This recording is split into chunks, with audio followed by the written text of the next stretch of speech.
HaShem Naaseh v'Natzliach, Shiur Torah. Thank you for coming. Baruch HaShem, because of Sarah organizing this Shiur, Baruch HaShem, for the Irgun of HaSimcha. BeEzrat HaShem, everyone will learn something, some Mussar skills, some things that are a real life story. It's not a fake story, it's not a fairy tale, it's not a myth, it actually happened. And BeEzrat HaShem, we can take something from the story and apply it to our life. Because in today's world, we find ourselves, according to the prophets, in a time where the sages called the end of times. But at the same token, very few people are prepared. The main reason for that is because most people are too consumed with the material world, too consumed with their job, too consumed with the next shidduch, too consumed with life. The Torah tells us that every Jew is obligated to not only follow the Torah, but they have to learn it first. Last week's parasha, it says, "Im bechukotai telechu, ve'et mitzotai tishmoru, ve'asitem otam." If you will follow my decrees and observe my commandments and perform them.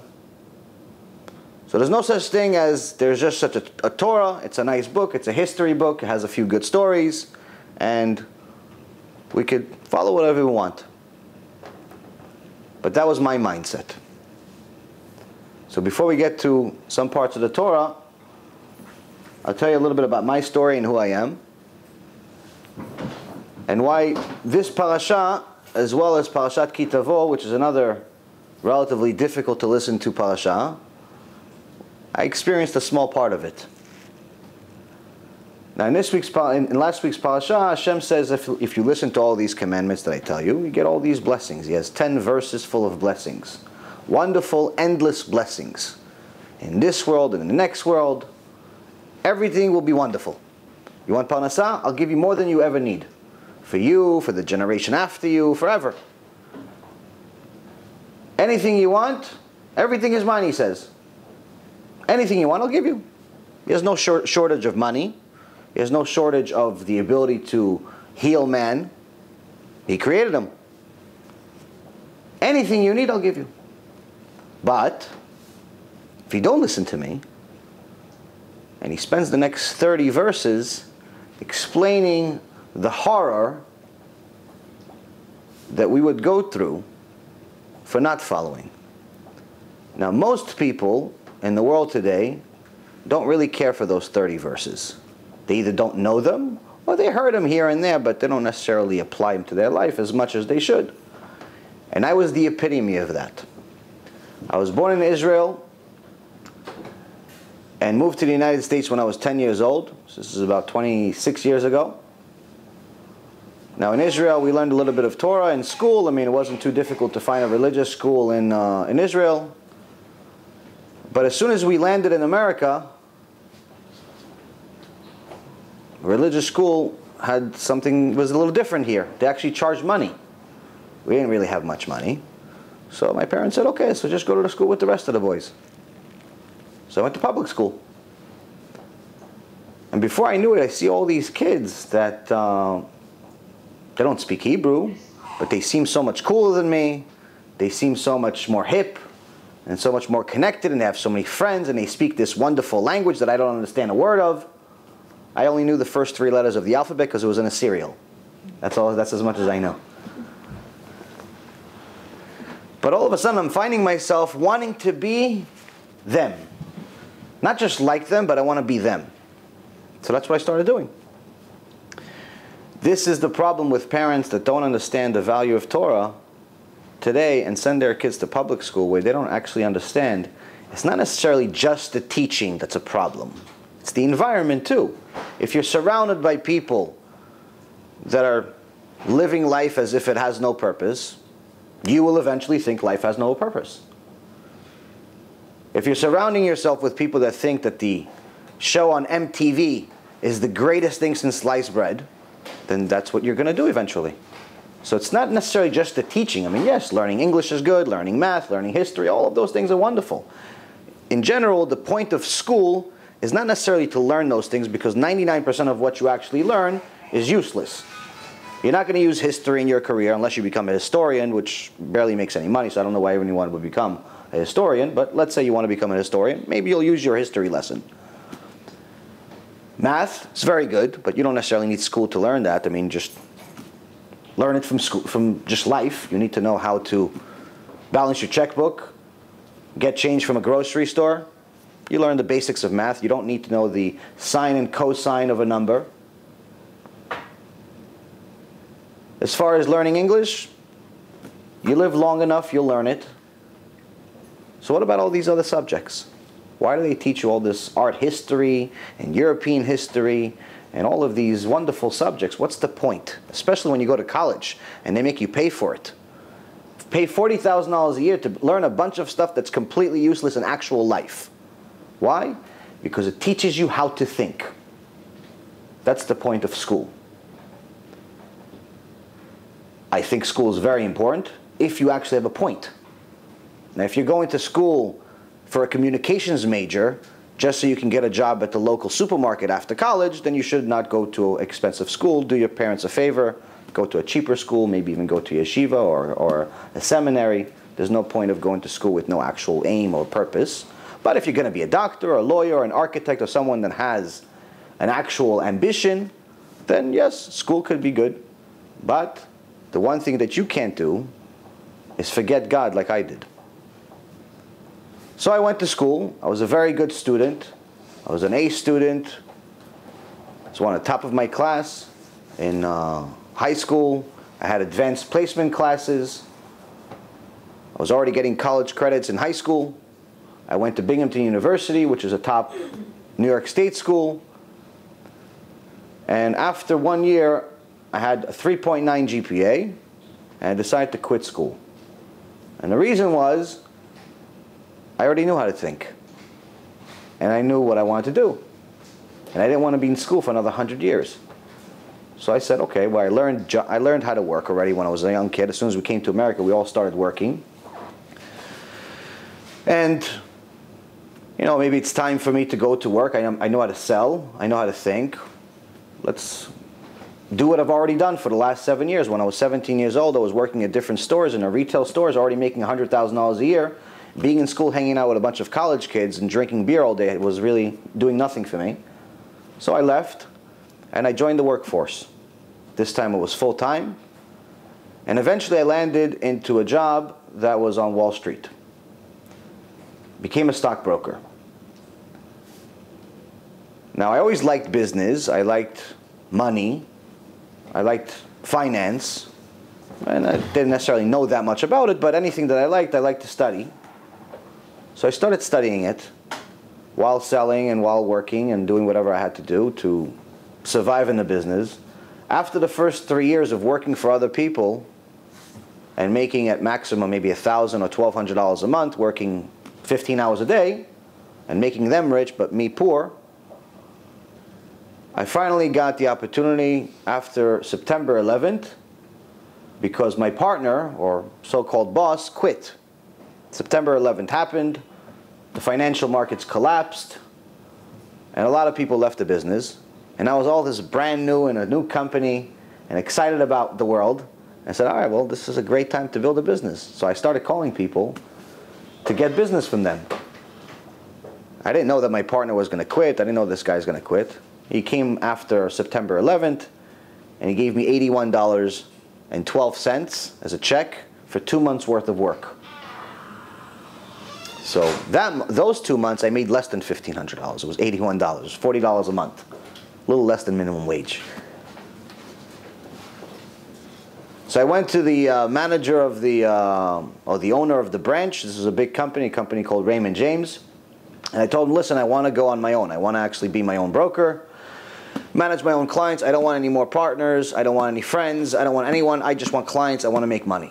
He says, great, that's wonderful. You're a young kid. You're ambitious. But why should I give you this opportunity? Well, I said, I'm hungry. I work harder than everybody else here. Why not? He said, well, listen, do you have any money? I said, After this last check, not so much. He said, well, it's going to cost you about $4,000 a month just to walk into this office. For the rent, for the computers, for the internet, for me, and all these other fees that he had for me. So I said, okay, fine, I'll pay you. He said, how are you going to pay me? I said, I have no idea, but I'll find a way. So what's your aim here? What's your, what word did he use? What's your goal here? He used a different word, but I can't remember it.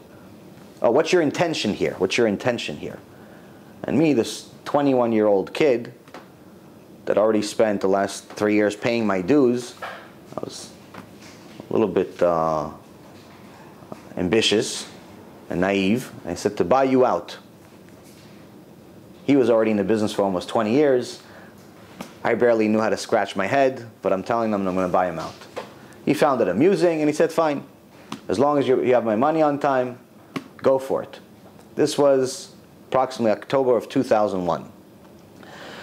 Now, when you first start in the brokerage business and you have to pay people money just to survive, that means that every dollar that you make goes to other people. So for the next 6 months, I lived a very poor life. Poor to such an extent that I had to borrow $1 from one guy named Dimitri every day so I can buy coffee and a donut. And that was my food for the day. And I'd have to sneak on the bus every day and pretend like my Metro card didn't have, I didn't know that my Metro card didn't have money. You know, I'd put the card in, I obviously knew there was no money in it, and then the driver would say, oh, listen, it's no money. I'm like, oh, yeah, I'm sorry, let me open my bag, and I'll get you another one. And I'd go to the back of the bus, praying, I think that was my only prayer for the day, praying that he doesn't call me back and throw me out of the bus. And this is what happened for the next several months. Difficult life, but manageable. After 6 months, I started making a little bit of money, more than what paying this guy is. And the fact that I was so ambitious during a terrible market, during a terrible economy, during a time that everyone was running away, HaShem blessed me with a lot of success, and in November of 2002, so just about a year after I started, I made $117,000 in 1 month. So now, all of a sudden, I became that office's #1 guy, and that company's one of the top people. But that was just the beginning. By August of 2003, I became the #3 top producing broker in the entire country for the entire company, which had about 5,000 people with an average career of about 20 years. I made my first $1 million. Every month, if it was a bad month, I would make about $125,000. It was a bad month. So then the time came that I have to continue expanding. I'm an entrepreneur, I'm Israeli. What am I doing working for anyone? So I started my own company. I started hiring people. And money kept coming in. Religion, not so much. God, once in a while. By 2004, whatever I was making the year before doubled again. By 2006, I actually started getting some fame. And they picked me up on a channel called CNBC. So I showed this in a lecture I did in Los Angeles, in the actual video, but not during the lecture. But Sarah had the idea that maybe I could show it now, so you could see that I'm not lying to you. It's not a made-up story. So there's a couple of clips of me. It is me. You could see, even though I don't really look the same. On CNBC.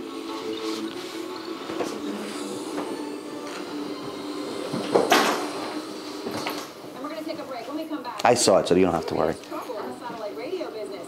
Are these two new wave radio neophytes overspending on the likes of Stern and Oprah and under-delivering for investors? We're going to ask, can you face the squawk on the street? That's next.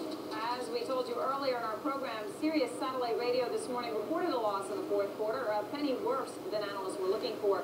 Sirius blaming higher programming costs for the shortfall. Take a look at the stock of pre-market trade. We're off nearly 5% on the news. Yesterday, of course, XM Radio reported fourth quarter results. The loss there also wider than expected. shares got hammered after an XM director quit, saying a crisis could be in the offing at the company. Pardon the pun, but is there serious trouble ahead for the satellite radio business? Here with his instant analysis is Reuven. He's an independent trader, president of Reuven Enterprises. And Ron, we were hoping you'd come in because you had some interesting analysis on this whole Howard Stern versus Oprah situation. But let's just start first with Sirius. You own shares of Sirius, not XM. The stock's down 5% this morning. What do you think? It's a buying opportunity. The bottom line is that these two companies have a huge opportunity. There are only two companies in the entire sector. It's not like the software sector or the internet. There's only two companies in the entire sector. There's roughly 354 million people or places that could actually have these radios. That's not including Canada, which is about 34 million. And there's only two companies. And everybody out there is predicting what they're going to do over the next 5 years, which I think is wrong, because between the two companies, there's only about 10 or 11 million subscribers, and it's just the beginning. So as far as the company itself is concerned, we're predicting that the company is actually underestimating what they're going to do over the next year and over the next several years. They should be able to get to about 7.5 million subscribers by the end of the year, and the business model will allow them that once they break even, once they get to approximately 5 or 5.5 million subscribers, they should be able to generate about 70% of the additional revenue to go to the bottom line. But the subscriber numbers, I mean, first of all, they don't have profits. You guys want to continue watching the rest, or you get the point? I'll show you another clip. I mean, some people have been telling me their cars come with XM or Sirius. You can't use the stock information. It's already 10 years old. Well, that's proven by the... And then this is, actually I'll show you the second clip in a minute. So by 2006, I got to a point where I started getting some name recognition on Wall Street. And money kept flowing in, all the way to the point that in May of 2006, I made $1.6 million for the month. Most people hope to do that in a lifetime. I was doing it in a month. The best part about it was a legitimate business. I wasn't stealing from anyone. I wasn't cheating anyone. I was doing kosher business. I've actually had many offers from people that are crooks to cheat people, but never really saw the need to cheat people, and always had some type of fear of HaShem, just for that though, not for everything else. My father always told me you could do any business in the world two ways. One, you could do it the honest way. It'll take you a while to make money, but you'll survive. And you'll make a lot of money over the long run. Or two, a dishonest way. You'll make a whole lot of money right away, but you won't survive. So I chose option A. Seemed logical. So I continued making money, continued growing the company. Some of my old bosses came to work for me, which was very, very nice for the ego. But then I thought that, since I'm not going to keep all these mitzvot, even though I did a little bit of Teshuva when I was 17 years old, so many years before that, I kept Shabbat for 1.5 years. And after I stopped learning and stopped caring, I just dropped everything and went back to doing nothing. But I figured that, if I donate some money, then everything is okay. And this is unfortunately one of the teachings that happens today with people that call themselves rabbis, but they're really not. They're just people that wear a costume. And they tell you that if you donate money, everything is going to be fine. You don't have to keep any mitzvot. As long as you donate money, you're a Jew, everything's going to be fine. This is an outright lie. There's no such thing as a free ride. HaShem said, do all of my mitzvot. He didn't say some, and he did not say, if you donate money, forget the mitzvot. There's no such thing. And I actually had a long debate with a so-called rabbi about this, and he was insisting that this is what he's been doing for 20 years. And I told him that he should lock himself in a cage and stay away from people. Because it's a chilul Hashem, and he's causing people to live an illusion. How do I know this guy? He told me for 10 years. All these years that I worked on Wall Street, my door was always open to anyone that wanted anything. Some people wanted money, they had problems with their rent, they had problems with their life, they had problems for whatever reason, they had gambling problems, they'd come to me. Family, friends, employees, and anyone else they knew always came to me. I didn't really have much time for people, so I would just ask them, how much does your problem cost? They would give me a price, I would write them a check, and they would leave, and I would go back to work. That was my nature. I didn't really care for money, I just liked making it. So along with those people were people that were religious. And they would come at least twice a week. Once in a while they'd give us Parashat Shavua, once in a while they'd say nothing, once in a while they'd tell us to do tefillin, once in a while we'd listen. Every time they asked for tzedakah, and Baruch Hashem, every time we were able to give them. Sometimes more than others, but in general, money came in, money came out. But not once, not one time, did anybody ever tell me to do tshuva.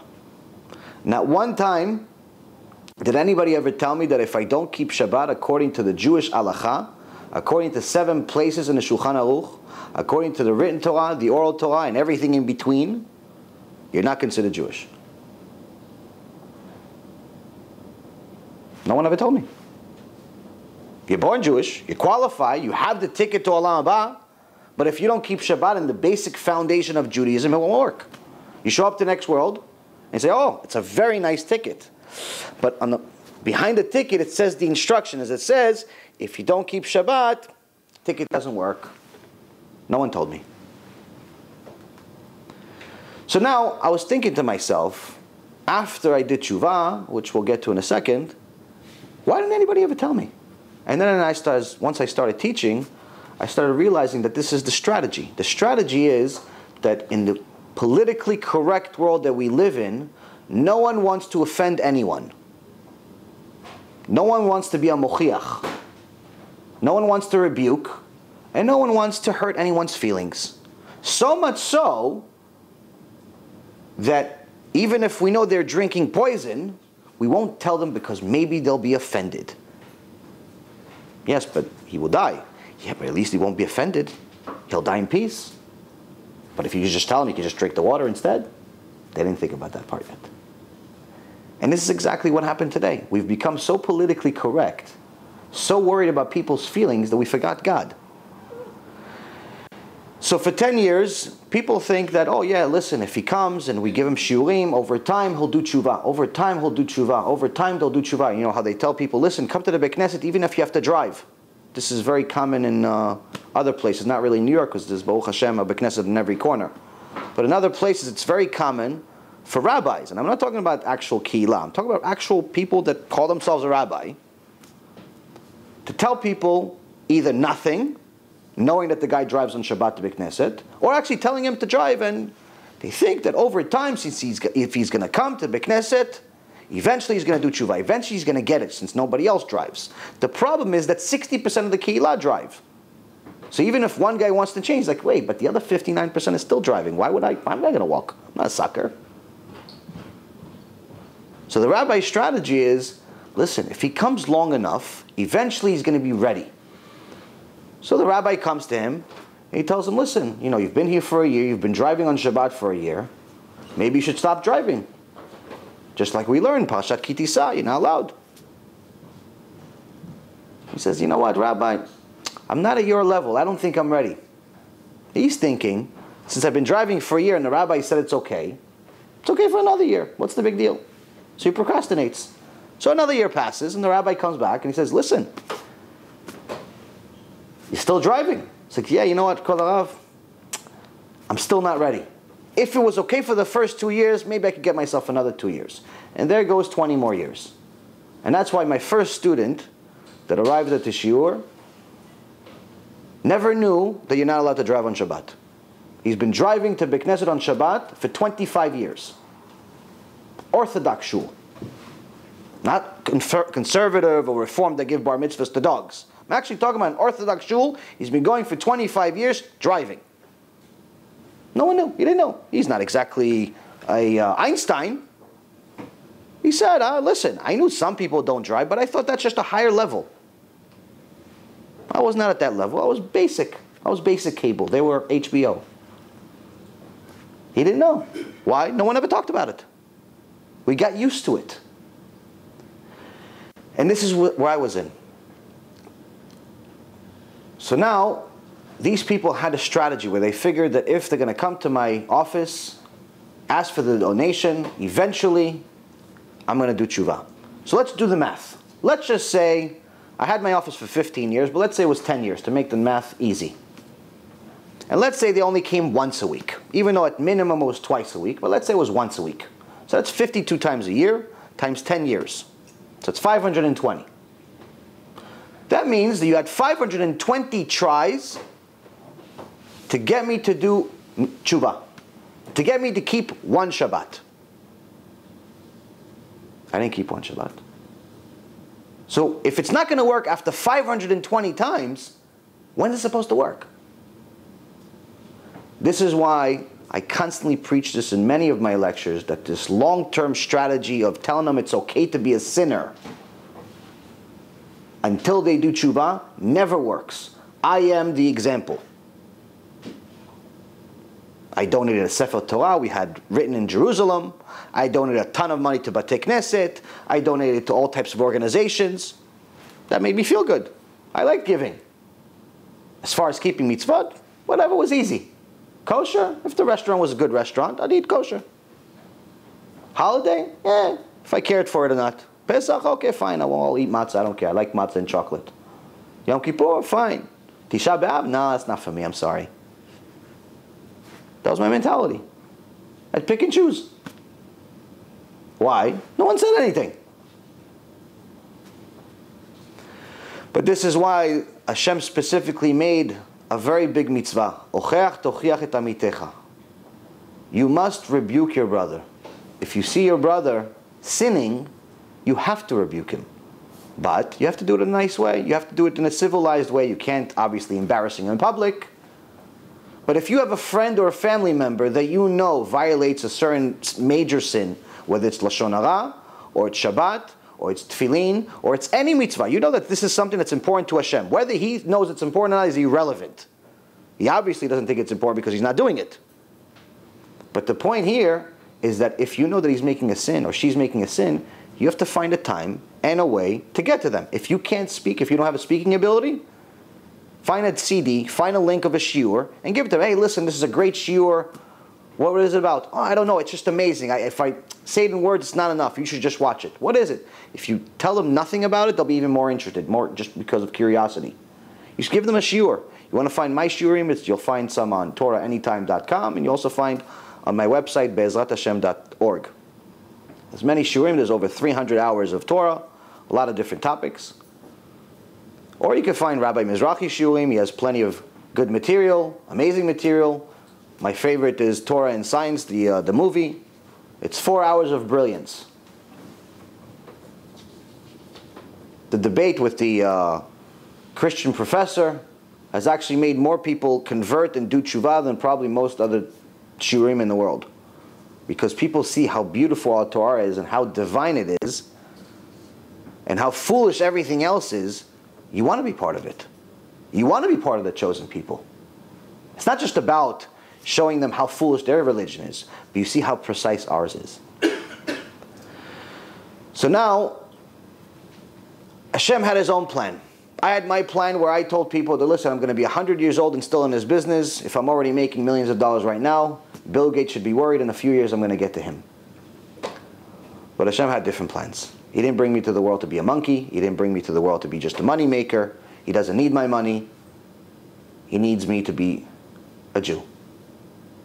So he sent me to Wall Street for training. And then the second part started. Now Hashem told us in last week's parasha 5 different levels of punishment for anyone who does not follow the Torah. Chazal asks, why is it that the punishments have so many more details than the reward? Well, there's a couple of answers to that. First answer is that in this world, we don't know what good means. Everything we think is good is usually not. What do people think is good? Money, women, power, respect. Most of those things lead to a lot of sins. Now, of course, you can use all of those things for good, but in general, most people don't. It's a very big test. It's actually a bigger test to have a lot of money than to not have money at all. But nonetheless, he told us that the details of the punishment, Or HaChaim explains that if I give them the details of the punishment, they'll be more scared. And if they're more scared, they're less likely to sin. Now, I didn't read this parasha in 2006. I thought that I was just on CNBC, I was getting famous, I was on Bloomberg, I was on CNN, all these wonderful channels. So, I had a problem that bothered me once a year. It was an annoying situation. And I went to a doctor and he told me, listen, it's a simple surgery, it's an elective surgery, meaning you can choose to have it or not. It doesn't change your life. But if you want to have it, you'll have a surgery, you leave the same day, which obviously shows it's not really a serious surgery. The surgery is maybe an hour, hour and a half.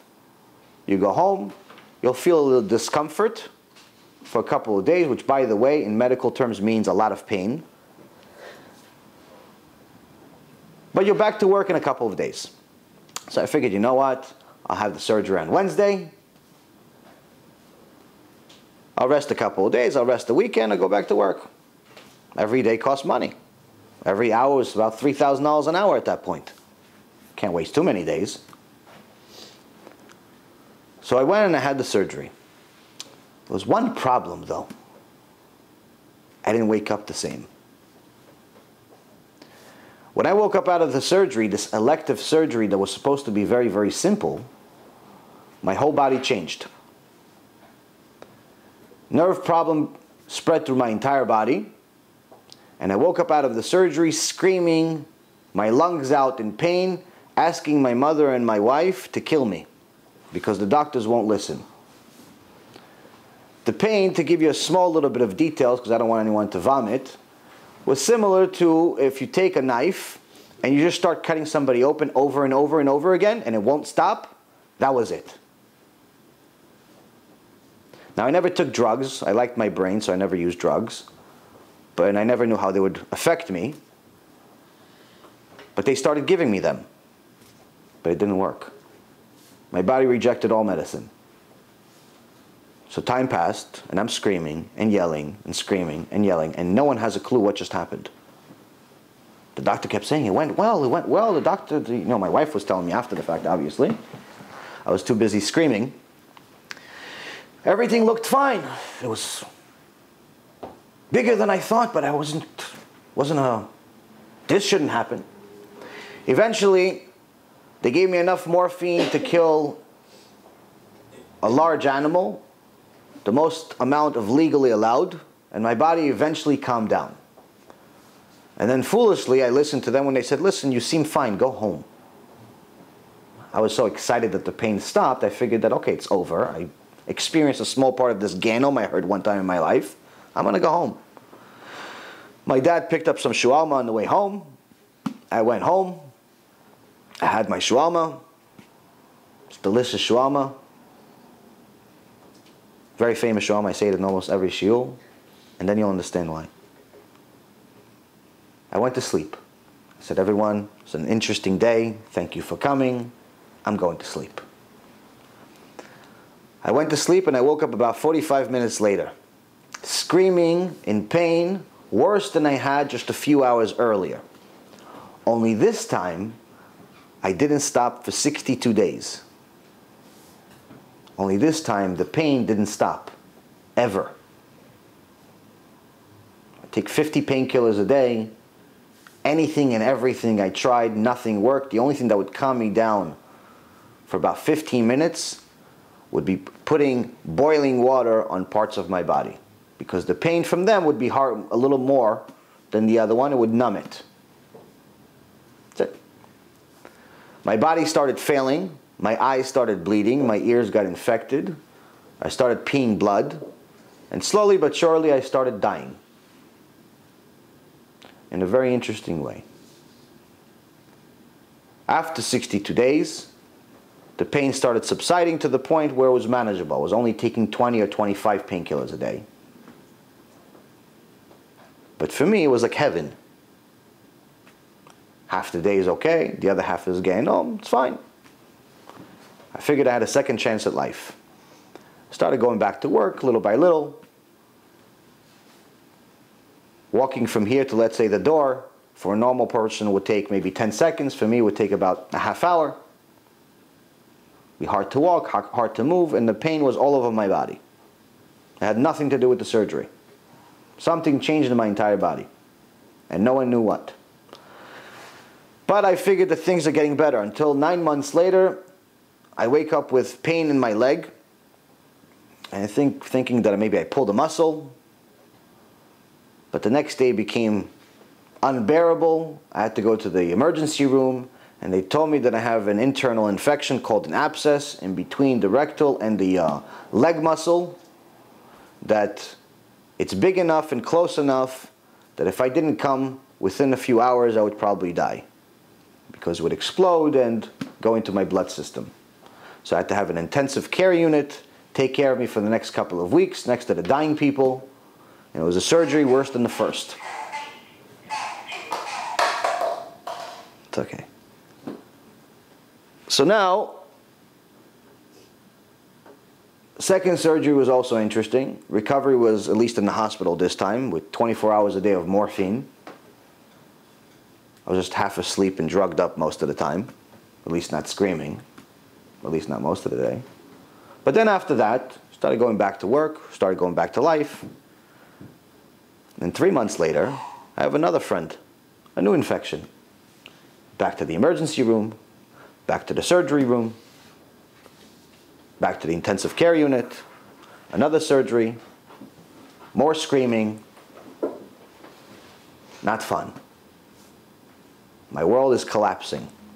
I'm starting to lose money because I'm not working, clients are leaving, friends are becoming enemies. Whoever could take advantage of the situation is doing it. You know, you have a lot of friends, by the way, when you have money. It's amazing. Anyone that ever wants friends, just have a lot of money. Everyone wants to be your friend. But as soon as you don't have any money, they leave. I don't know why. And that's what happened. Friends turned into enemies, and everyone started taking advantage of the situation. Vultures. And then for the next 7 years, I was in and out of hospitals on a regular basis, having multiple surgeries, tried to go to over 50 different doctors in every type of practice that they could have, whether it's traditional, holistic, to the point where I started becoming an experimental person. I became part of a study. They would inject ozone into my blood system to see maybe that would clean it out and disinfect whatever infection keeps reappearing in different parts of my body. Over 50 doctors, at least a few $1 million spent on trying to figure out what happened. We're not even trying to fix it. We're just trying to figure out what happened. Fixing it, we didn't think is possible, because my entire body got affected to the point where I couldn't walk anymore. One day I wake up, I think this is around year 2008, 2009, and I realized that my legs have doubled in size. So I went to the Cornell Hospital, supposed to be a lot of smart people, and they tell me maybe it's from the heat, because it happened to be July. I told them, what do you think, I'm an old woman that walks around with shopping bags? I mean, what do you mean the heat? I'm at home. I'm suffering from other things right now. What do I need this? How do my legs double in size and I can't walk? I said, we've never seen anything like this. Legs never went back to being normal. They little by little went down. But I wasn't able to walk very well. And I started getting to the point where I had to use a cane. Became very antisocial. Would see my family once in a while, and really the only reason I stayed alive was for my wife and my mom. I figured that if I really didn't want to live on painkillers and doctors and nightmares every single day, but if I kill myself, then it's going to ruin their life. It's not nice. So I stuck around. The money didn't mean much. All the money in the world means nothing when you can't live. So after all this time, I tried everything in my power. I had money, I had power, I had everything you could possibly imagine to fix the problem. But when HaShem says, Rofei kol basar mafli la'asot, which is, He is the healer, He's the doctor of all creation, He wasn't joking. When I got to the worst part of the mental battle, which became worse than the physical battle, because I didn't really want to live much,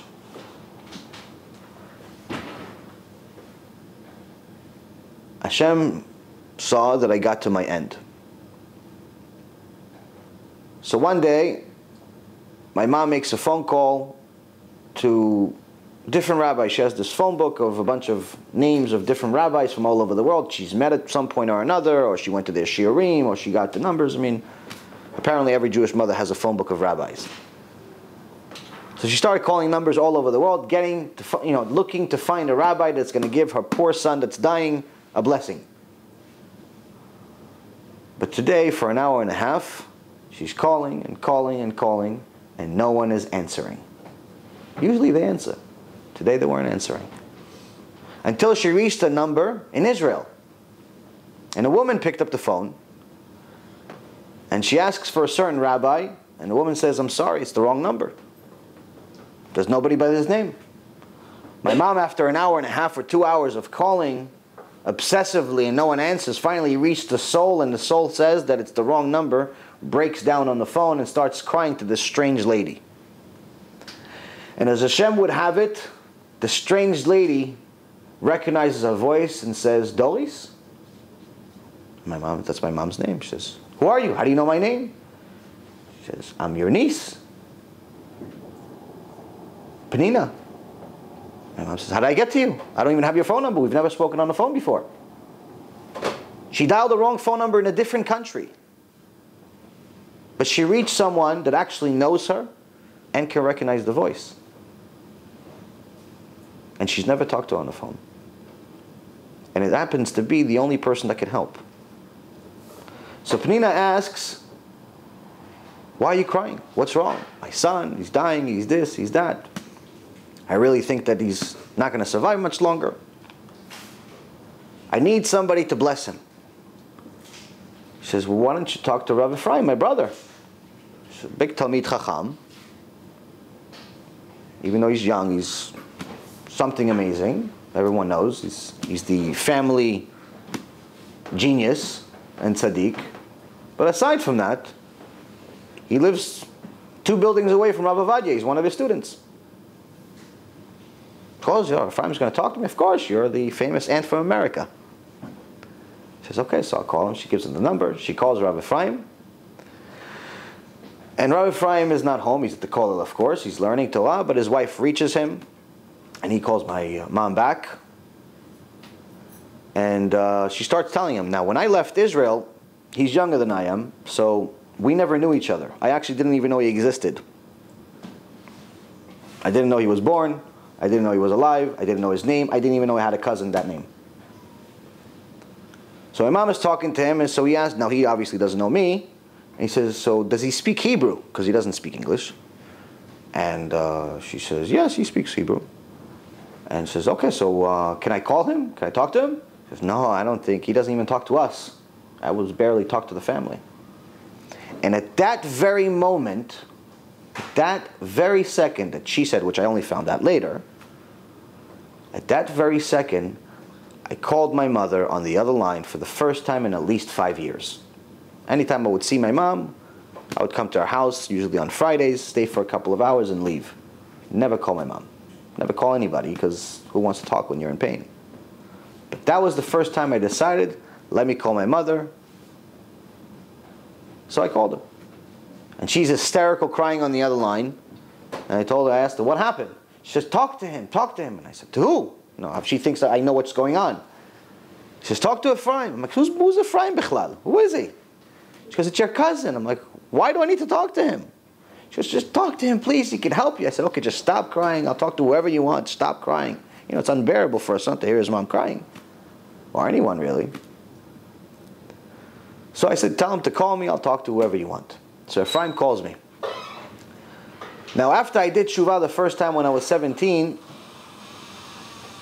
one of the main reasons that made me fall off was because I had made a bad assumption. I thought that anyone that called himself a rabbi knows everything. I didn't know that there's different rabbis that have different skills. Some rabbis are skilled at proving the Torah is divine scientifically. Some rabbis are good with issues with Shlom BEIT. Some rabbis are good with halacha. There's different expertise, just like there's different types of doctors. There's different types of rabbis. I figured that if he has a beard, he has a hat, he must know everything. So I'd ask them questions, and most of my questions were usually related to science. I was very interested in science. And I would get different answers from different people. So I would ask, for example, where are the dinosaurs in the Torah? One guy would say, no, they didn't exist. So what do you mean they didn't exist? These bones. So I'm like, all right, he's a liar. Next guy would say, oh, it's the Taninim HaGdolim in the Torah. He happened to be right, but I didn't know that. Because the third guy said, Leviathan. It says in the Torah, Leviathan, that's the dinosaurs. But it says one. There's more than one dinosaur. That didn't seem right. So I said, okay, option 1 has no clue. Option 2 sounds okay. Option 3, it's a complete liar. So nobody really knows anything. So I just left. Because then I started looking at everything that's wrong with Judaism. I didn't look at myself. I looked at everybody else. But what I didn't realize is that Torah Judaism is not based on the Jews. Because the Torah existed before the Jews. 974 generations before HaShem created the world, He created the Torah. The Gemara says that once we got to Mount Sinai, we got to a point where HaShem had to give the Torah to the world. In the Gemara Masechet Avodah Zarah, it says that He tried to give it to the other nations, and everyone said no. And then in Matan Torah, in the day of Torah, which is next week, Shavuot, the most important day in history. Most people just think it's a holiday for cookies and cake and cheese. Next week's holiday is the most important day in history. It's the day we got the Torah. Why? Because the Gemara says that if Am Yisrael would have rejected the Torah and said, no, you know what? Torah, it's a little heavy. We don't want it. HaShem would have destroyed the world instantly. Not like Noach. We would have kept a few. He would have instantly brought it back to Tohu Vavohu. To nothing. Why? Because the only purpose this world exists is the Torah. So what does it mean for us individually? It means that it doesn't matter what everyone else is doing. If you're surrounded by heretics, move. The Rambam says that if everyone around you is a heretic or idol worshiper, or to a point where there's no way you can help them, move away. And if your only option is the desert, it's a perfect spot. Be by yourself. Everyone doesn't matter. If they're religious, not religious, it's irrelevant. If you are alone on an island, you still have to be Jewish. You still have to follow what the Torah says. You still have to be modest if you're a woman. Why would you be modest? Only monkeys and elephants are seeing you. Because Hashem said to be modest. In the Gemara Masechet Sotah, page 2, it says that a man is gifted a woman based on his actions. If he's a tzaddik, he gets a modest woman. If he's a rasha, he gets an immodest woman, a putza. Now, this is a little bit confusing. Why doesn't a tzaddik get a tzaddiket? And a rasha gets a rashait. Righteous person gets a righteous woman. Wicked person gets a wicked woman. This is what it should say. But we know that the Torah doesn't have any mistakes. Rashi explains, nearly 900 years ago, well before the world drowned to the level that it's in today, says that Of course, the tzaddik is going to get someone that's modest. Because if she's modest, she's more likely to be a tzaddikah also. But a wicked guy, you could only get someone that's wicked. Someone that's not modest. Why? Because there's no such thing as a righteous, immodest woman. It does not exist. If she's not modest, she cannot be righteous. She already failed the test. Why? Because for a woman, 60% of her obligation in this world is modesty. So you all went to school. In school, the passing grade is 65 when I was in school. Maybe it's the same. Maybe today it's 30 because they have such low expectations. I'm not really sure. But I'm assuming, let's say it's 50-50. 51, you pass. 50, maybe. 49, okay, fine, you're going to special ed. So let's say it's 50-50. And the woman is not modest. She just took 60 points out of 100. That leaves her 40 points. So that means that even if she's perfect with every single mitzvah, she goes to the mikveh right on time. Shabbat is the greatest Shabbat in history. Every week she hosts hundreds of people, not 5 or 6, hundreds. She has a whole hall just for her cooking. The candles are wonderful. The hosts are happy. The kids are happy. The husband is excited just to see her. But she walks around like women do today, where they think it's nice to be half naked. She failed the test. Why? She got 40 on everything else. But there's still 60 missing. She still didn't get to a passing grade. This is why women need to understand. Modesty is not a choice. It's an obligation. A choice would mean you can do it and get a reward, and not do it and you get nothing. If I go to work, I'll make money. If I don't go to work, I don't get anything. That's choice. That's free choice that we think we have. But in reality, we just have choice, not free choice. Meaning, we do what HaShem says, Im bechukotai telechu. We go by His laws. We get a reward. But if you don't, it's not that we get nothing. We get the 30 verses in last week's parasha. The punishments. So it's like not going to work. They sent people to beat you up. That's not choice. That's not free choice. That's just choice. And that's the stuff I didn't understand. Because no one ever told me. I can't tell you that I would have listened if they told me. I don't know. All I do know is that at least I could make an educated decision. You can tell every kid in the world that drugs are bad for them. You can tell every woman that having a relationship before she's married is not really good. You could tell every guy that he should learn Torah every single day. You could tell people they shouldn't overeat. They shouldn't smoke. They shouldn't do certain things. They may listen. They may not. But at least they know. At least whatever decision they have is an educated decision. They're making a decision based on the information they have. If somebody wants to be immodest, at least they're going to be immodest based on, they know, okay, I'm going to be immodest, but I have consequences for that. I'm going to steal, but I have consequences for that. Which, for example, one of my old bosses decided that he wanted to steal, so they just sentenced him to 12 years in jail about 2 weeks ago. Hopefully he stays there for longer. Very wicked person.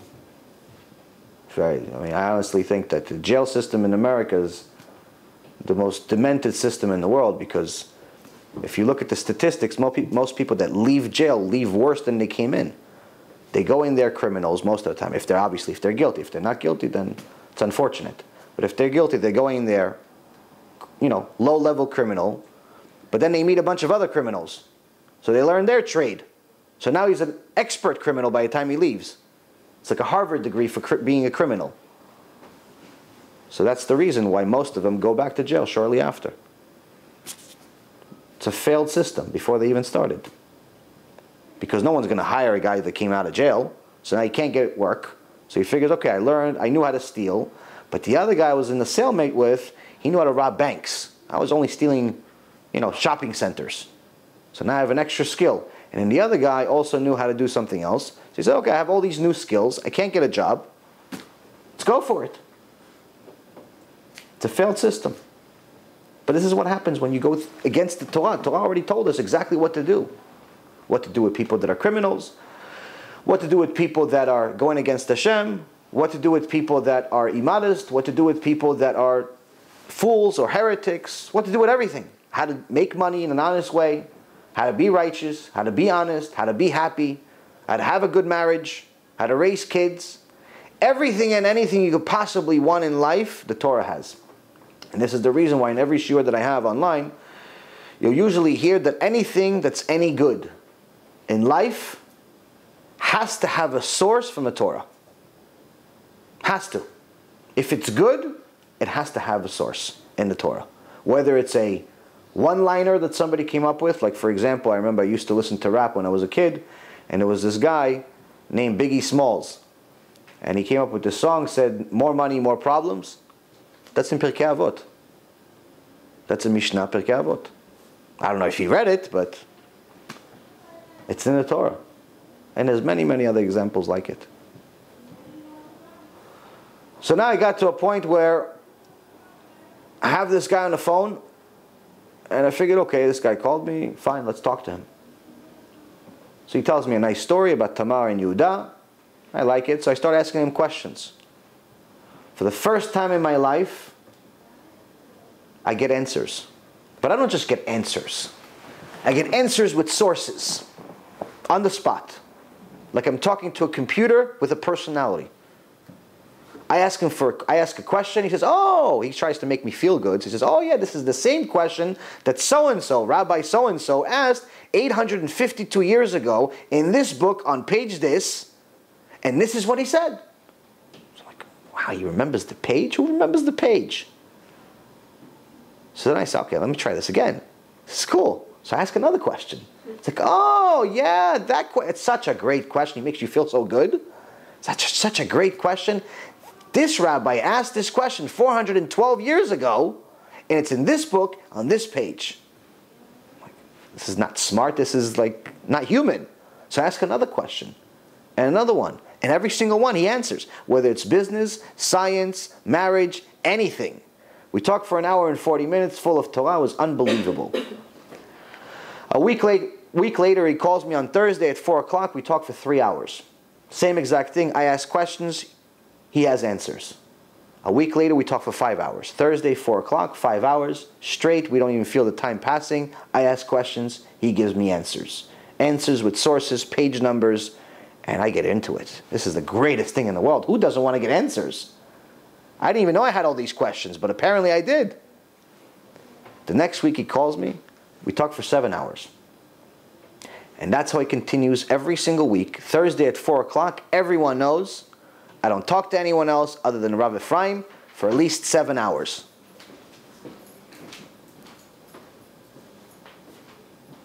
Later on he tells me that this whole transition was 9 months.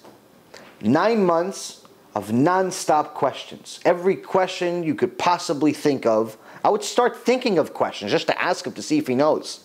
I mean, it's like, I just couldn't believe it. I mean, I was okay. I was decent as far as brain, but this guy was unbelievable. And anything, any subject. Medicine, anything. So he says that he used to pray a special prayer before the call so you could have the answers. I'm like, what do you mean have the answers? You probably learned this stuff already. He goes, no, I didn't even know the questions. I never asked these questions. So I'm like, so how'd you know them? He said, God gave them to me. On the spot, when you asked them, I had the answer. I never thought of the question to have a study, the answer. This is what we call siyata dishmaya. When HaShem wants you to do something, He'll change nature for you. But only if you look for Him. It says in the book of Deuteronomy,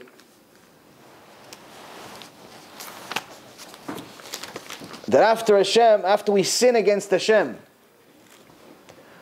many years to the point of worshipping idols, one of the worst possible sins, which, by the way, anyone who doesn't know, idol worshipping, which is as foolish as it sounds, is the same thing as violating Shabbat. The guy that's bowing to an idol in India or worshipping a cow is the same thing as the Mechalel Shabbat that's driving on Shabbat to the mall. In God's eyes, it's the same thing. This is why every time he mentions a Mechalel Shabbat in the Torah, there's always idol worship next to it. Always. This is also why in the Ten Commandments, they're right next to each other. They're always connected. I actually had a whole lecture about it in New York about a year ago. Anyone who wants to see it, it's lecture number 50. It was very popular because it was a different way of looking at Shabbat. Now Hashem is telling us in chapter 4 of Sefer Devarim, Deuteronomy, from verse 27 to 29, Hashem will scatter you amongst the people, and you will be left few in number among the nations, where Hashem will lead you. There you will serve gods, the handiwork of men, of wood and of stone, which do not see, and do not hear, and do not eat, and do not smell. If anyone didn't notice, the two most famous false religions in the world are Christianity and Islam. Christianity's symbol is the cross. Christianity was born about 1500 years after Judaism. Islam was born about 2,000 years later. We got this Torah well before all of that. But Hashem is telling us they're going to exist. He's telling us you're going to worship the handiwork of man, man-made religions of wood, which is the cross is wood, and of stone, which is the stone in Mecca, which is where all the Muslims bow to every day. So even after falling to such an extent that people become from Jews to Christians or to Islam,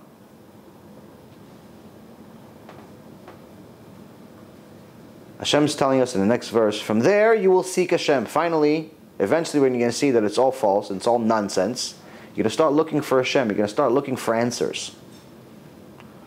For there you will seek Hashem, your God, and you'll find Him.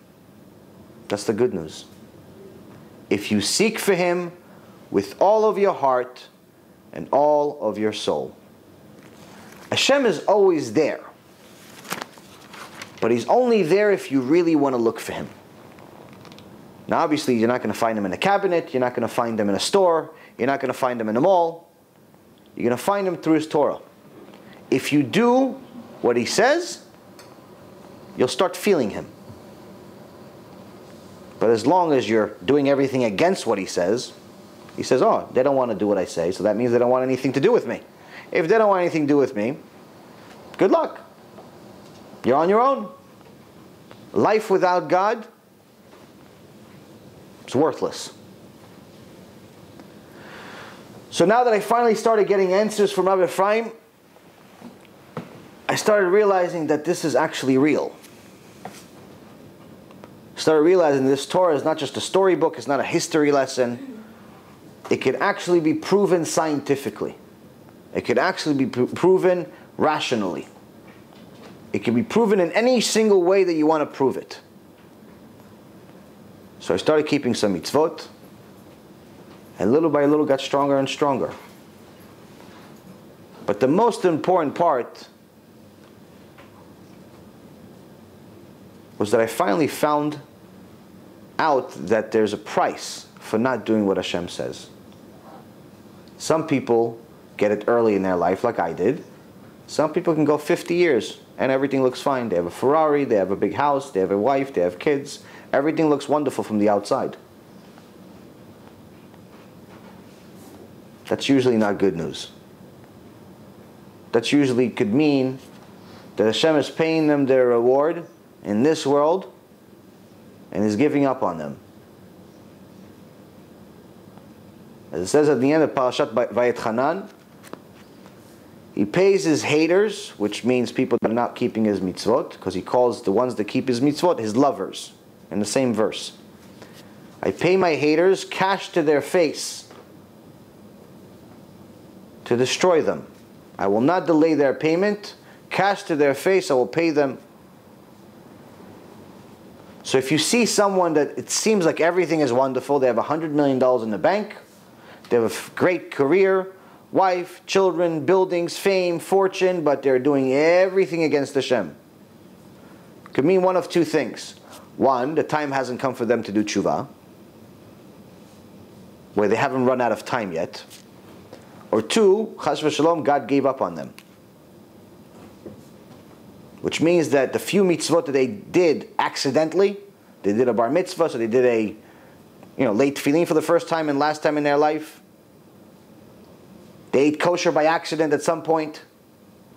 They did a bracha because somebody told them, listen, you should do a bracha. Okay, fine, I'll do a bracha just to please you. They gave some tzedakah to some homeless guy. They did a few mitzvot. Hashem says, when am I going to pay them? I can't pay them in the next world. They have no next world. I have to pay them now. So the building, that was for the tefillin. Charge complete. The wife, that was for tzedakah. And so on. Hashem is going to constantly give you answers. He's constantly going to give you chances, but you have to pay attention to the details. Now, in Mount Sinai, we got a few things. We got a written Torah and we got an oral Torah. Most people think that we only got the written Torah. They don't like to believe in the oral Torah, especially people that are not religious, and especially if they're Christian. Christians cannot believe in the oral Torah because the oral Torah says that their religion is fake. So that doesn't really work well for them. Especially there's a part in the Gemara that says that their idol is in the worst part of Gehenom. It's not exactly a good part for them. Even though he was a Jew.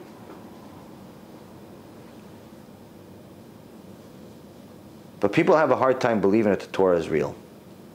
So what I want to do with the rest of the Shiur is leave you with a few things where you know that number one, there's a God, and you can prove it. Two, that God gave us instructions, and it cannot be anything else other than the Torah. And three, those instructions have two parts. There's a written and there's oral. And we know both of them. And four, last part, is that the rabbis that we talk about when we talk about Gemara, it's not exactly the ones that we think about today. They, from the ones from 2,000 years ago, that actually gave us the laws and explained everything to us, were different than us. In such a way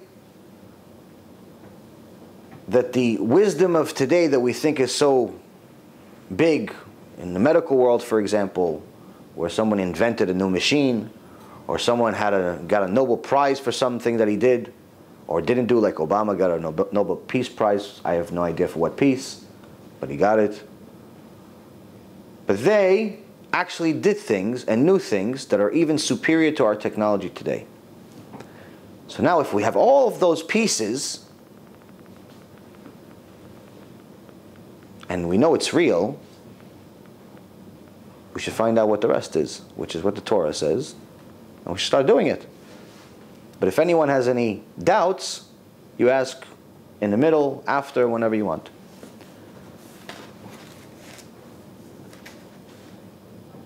In 1962, they came out with CPR.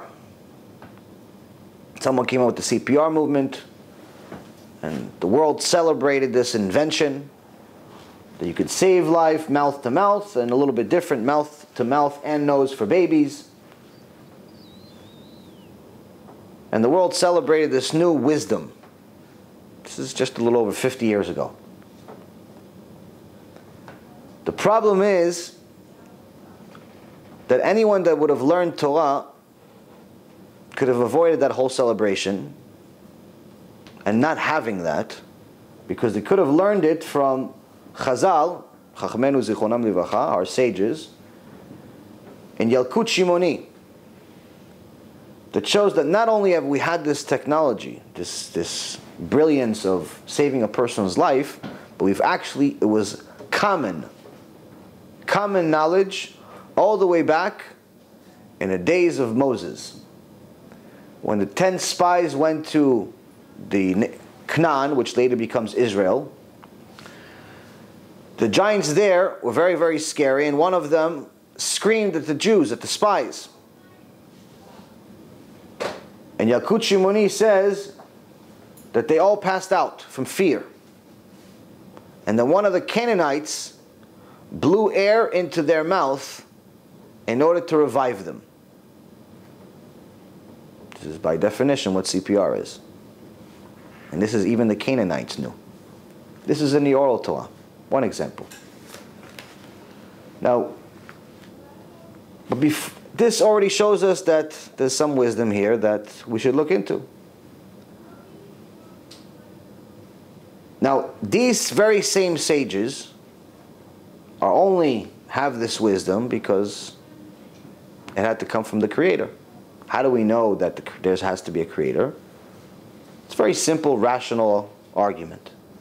First and foremost, even if someone wants to believe the foolish theory of Darwinism and survival of the fittest and the Big Bang and all of that nonsense that they believe, if you look at some of the top scientists in the world, whether you go back as far as Aristotle or you go in as recent as Stephen Hawking's,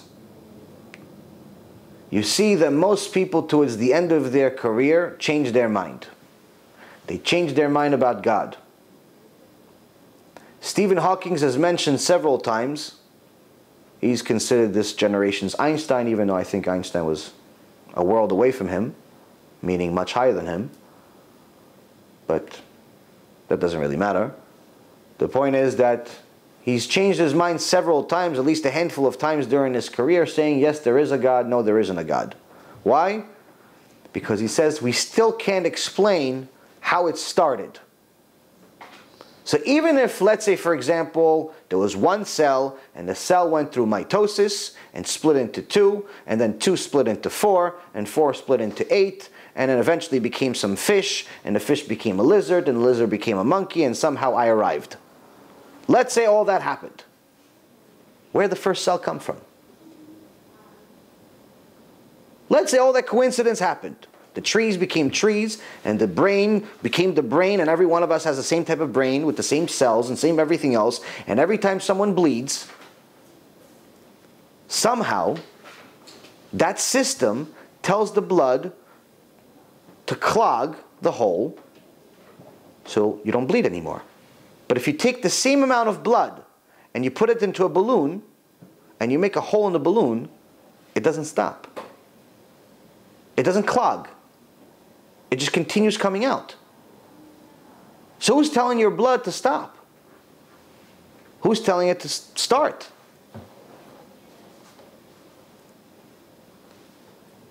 So they can't explain the first cell. And this is why most of these geniuses, or so-called geniuses, towards the end of their career, when they can't get any more answers, they resort to, there has to be some intelligent design. The funny thing is that if they all go back to their forefather, their genius, the first philosopher, the first scientist that was really well known, which is Aristotle, or at least even more known than Plato, then they would see that at the end of his life, Aristotle wrote a letter, which you can find in Midrash of Me'am Loez, as well as online in museums, to his top student. Who was his top student? Alexander the Great. who conquered the entire world. He was his top student. He sent him a letter and he says, I wanted to tell you this years ago, but I was afraid you're going to kill me. But now, since I'm already old and I don't care, I figured that I have to tell you. Everything that you've learned from me is complete nonsense. I've discovered something called the Torah, and I've learned that not only is everything that I've taught and all of my books complete nonsense, but anyone that learns them will be punished for it. And I only wish that each and every single one of them will be burned, and no one will ever study from them, because the only thing that could ever be true is this Torah. This is the #1 guy in history. Why doesn't anybody listen to him? Even Darwin, at the end of his life, said there has to be a God. Nobody reads that chapter. They just read the first one, when he says a bunch of mistakes and accidents led to something. So the Torah gives us a lot of insight. For example, that HaShem is in control of nature. And He put information in the Torah that no one else could have ever known. For example, when He told us that we have to eat only a certain type of fish. The fish has to be kosher. How do we know if it's kosher? Does it say a sign? Is there a K on it? No, He says it has to have fins and scales. But Chazal explained to us that you will find many fish with just fins. You have a shark, you have a dolphin, just has fins, there's no scales. But you will never find, ever, including mutations, including anything you could imagine, experiments. There's over 2 million species in the world, and you will never find one fish with just scales and no fins. Never.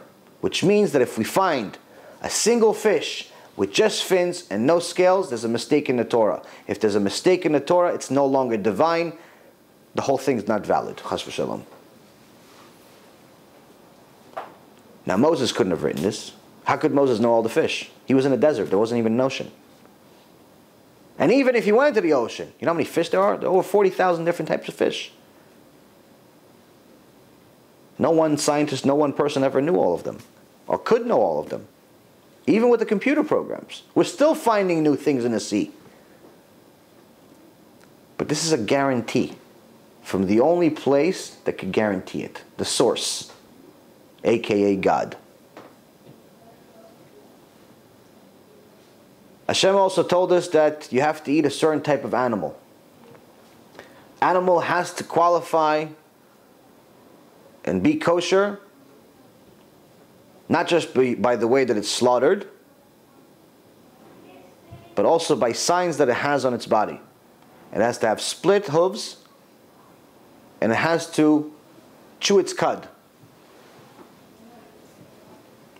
There's several animals that do it. There's the sheep, there's the cow, deer. The giraffe is actually kosher, but we don't know how to slaughter it. And it'll probably kill us in the way, because it's a very strong animal.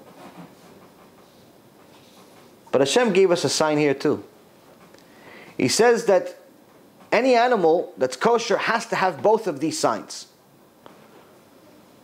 99.999% of the animals in the world do not have any signs.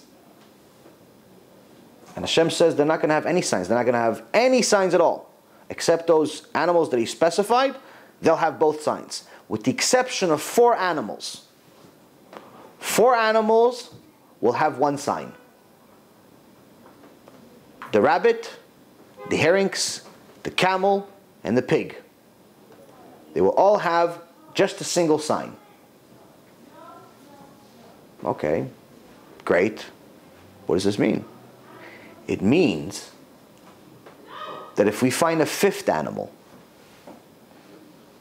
He said 4, which means if we find number 5, or number 6, or number 7, or even 4.5, there's a mistake in the Torah.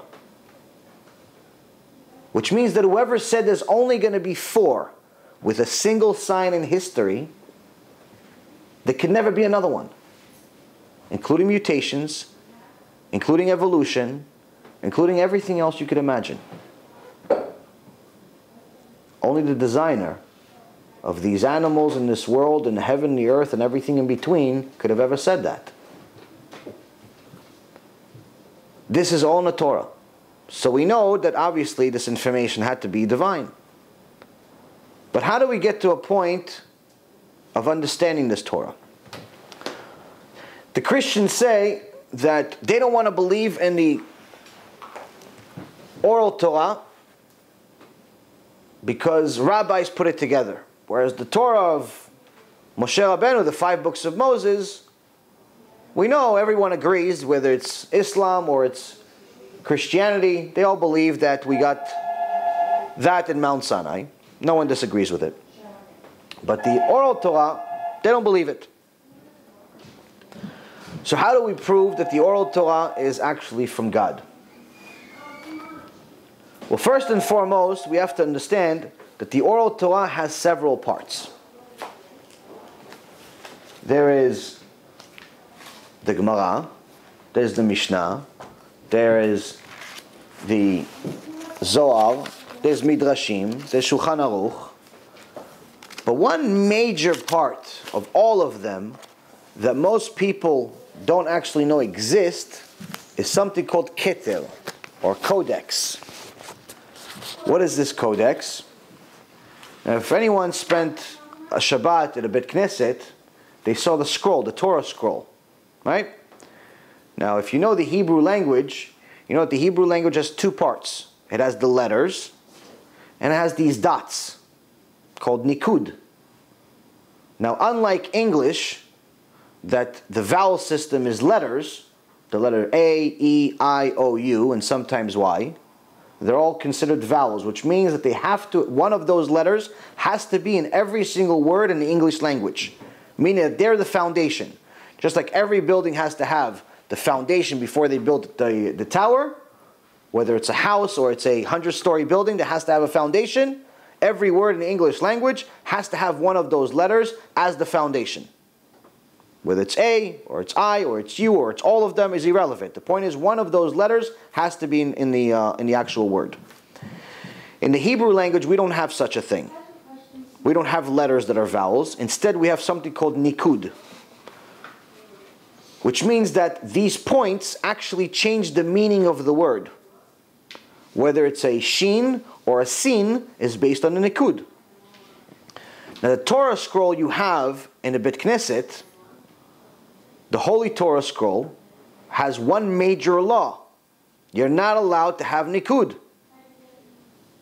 You're not allowed to put nikud in this vowels in the Torah scroll. So what is this like?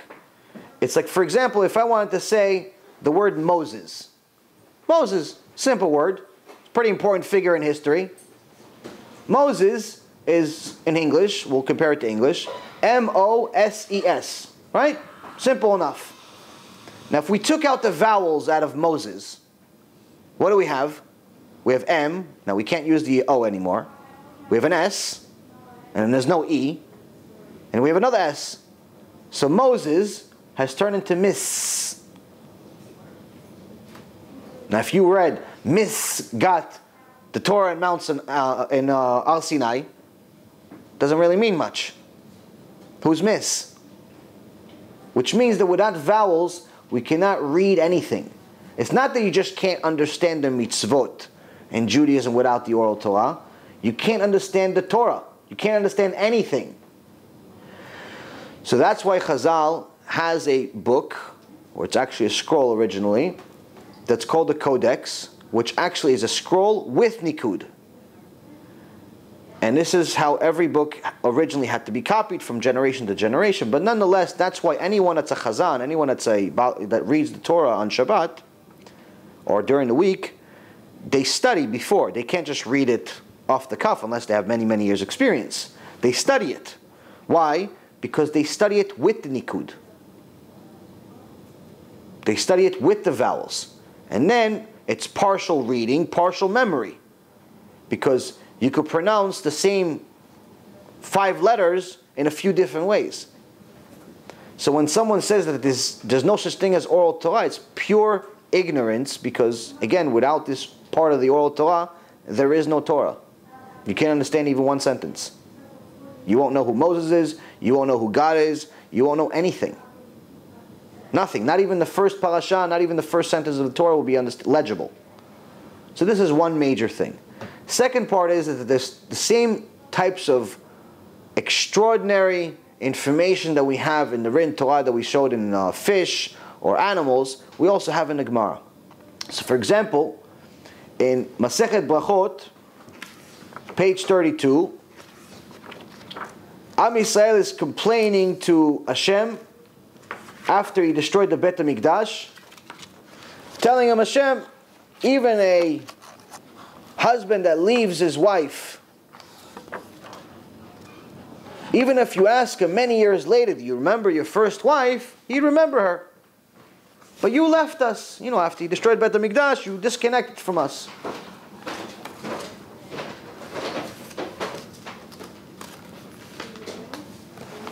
So Hashem responds this way.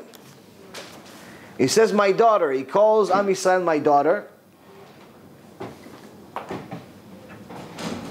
12 constellations that I create in the firmament, meaning that the universe is split into 12 parts.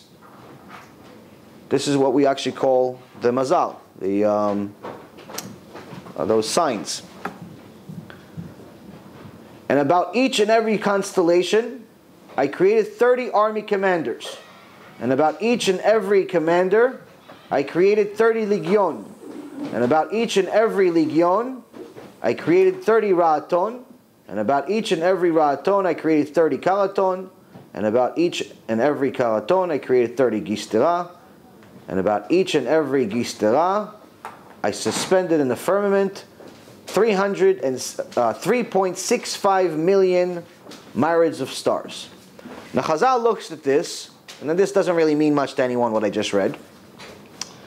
But then at the end, we have a significant number. We have 3.65 million. We have a bunch of numbers before. 12 times 30 times 30 times 30 times 30 times 30. And at the end, Hashem is telling us that all of those numbers are connected to one thing. They're all stars. Which means that Hashem specifically told the sages exactly how many stars exist in the universe.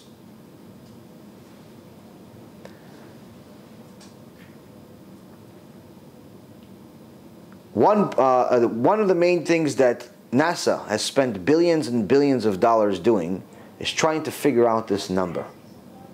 In 1994, so just about 20 years ago, they came out with a number 10 to the 21st power. So 10 with 21 zeros after it.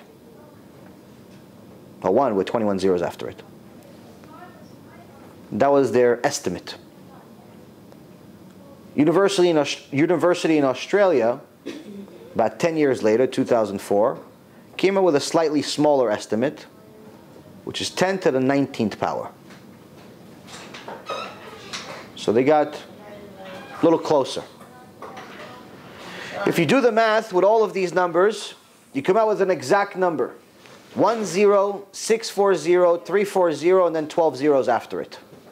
Which if you do the math, if you do the calculations in the same format they did, it's approximately 10 to the 18th power. Which means that the more advanced... Yeah, you leave it, it's fine, you can leave it. It's good. The more advanced science becomes, finally they can catch up to our Torah that we've had for over 3,000 years. It's not that science is disproving the Torah, it's science is finally catching up to the Torah. This is just about stars. Another thing that we learn is that anyone that looks at the sun on a sunny day can't look at it for very long. I would say maximum before you start losing your vision is maybe about a minute and a half. But usually you start tearing with it in about 10 or 15 seconds. There was one heretic that came to one of the sages and he says, I want to see God, I want to meet Him. This is such a silly thing to say, but the sage with his cleverness said, yeah, no problem. You want to see God? No problem. All you have to do is one thing. He said, what? Look at the sun for the next day. Just one day straight. If you do, I'll come back here, I'll take you, I'll show you God. So, no big deal, fine, why not? He starts looking at the sun, the sage starts walking away. About 30 seconds later, he's screaming, no, no, hey, come back, come back. Come back what? He's all tears everywhere. He looks like a mess. It's like, what happened? It's only 30 seconds passed. He goes, yeah, I can't look at the sun, I can't see. He goes, oh, the sun is one of the smallest servants that HaShem has. And you can't even look at His small servant and you want to look at Him? This is one of the things that people need to understand, that all of us at some point wanted God to speak to us personally like we're Moses. Everyone wants God to speak to them. I remember myself, when I first started doing Teshuva, I started learning, I started reading Tehillim, I swore that HaShem is going to answer me at some point. Like one point say, Yaron. I'm like, oh wow, yes God, what do you want? I thought it was going to be one of those movies. I honestly thought it was going to happen. But HaShem speaks to you in different languages. He speaks to you in different ways. He speaks to you through actions. You just have to pay attention. But David HaMelech told us something extraordinary in Tehillim. Tehillim chapter 19 verse 5. David HaMelech tells us that in the end of days, the tzaddikim will be healed by the sun, and the reshaim, the wicked, will be burned by the same sun. How is this going to happen? HaShem is going to take the sun out of its shell. Now the last time I looked at the sun, there was no shell. It just looks like a big ball of fire. There's no shell. You can't see a shell. You just see a big ball of fire. You can't see anything. And this is what scientists thought, and the smartest people in the world thought for most of history. Until the last generation, until the last 20 years, scientists realized and found out after taking X-ray pictures of the sun in 1989, and they found out that the real sun is actually inside a shell. It's inside something that's containing the nucleus, the bigger, the hot part. Because the hot part, the one that's in the middle, is 15 million degrees Celsius. But because of this so-called shell, by the time it gets to the shell, it gets down to only 6,000 degrees Celsius. Now anyone that knows a little bit about the sun knows that it's exactly in the only place that it could exist and us exist at the same time. Meaning that if the earth moved 1 degree closer to the sun, the whole world would burn. 1 degree. 1 degree further, we'd all freeze. So the sun is in a precise spot of where it needs to be. But not only that, if this shell had a little bit of a problem where there was a crack somewhere, it wouldn't only be 6,000 degrees. It would be 15 million degrees. Or even if it was 6,001 degree, the world would cease to exist. Now David HaMelech already knew this 3,000 years ago. Scientists just discovered it recently. Now, one of the main things one of the main career choices for anyone that wants this book, let me know and I can send it to you. It's a book, it's an amazing book by Rabbi Zamir Cohen. It has 2 names. One is The Coming Revolution, and the other one is Science Comes of Age. It's the same book, just different name. I give them out for free, so anyone that wants it, just tell me and I'll send it to you. One of the main professions that Jewish people like to choose is being a doctor. Everyone is very amazed at the genius of doctors today. They come up with all these different things. But I'd like to tell you that a lot of the credit that they're getting is not really due to them. Because if you just listen to Torah, you'd actually know a lot of the stuff that they just found out in recent generations. Like, for example, only in the last generation, or 2 generations, did surgery become painless. If you look at surgeries that happened 100 years ago, 150 years ago, 200 years ago, many people died from the pain and suffering because there was no anesthesia. And the only form of anesthesia they had would more times kill the person than actually put him to sleep. They'd either give him alcohol, or in some cases, it'd actually give him poison. And hopefully he'd wake up. So these are the smartest people in the world in that generation. Usually the biggest mistakes are made by the smartest people. But now we've come up with this new technology, with this way to give anesthesia, to get people to sleep, so they don't feel the pain. No one wants to feel the pain. But if we look at the Gemara, we see that Rabbi Elazar, the son of Rabbi Shimon Bar Yochai, nearly 2,000 years ago, not only had a surgery that the Chazal give exact details of, but he had a surgery that you could not even do in today's technology.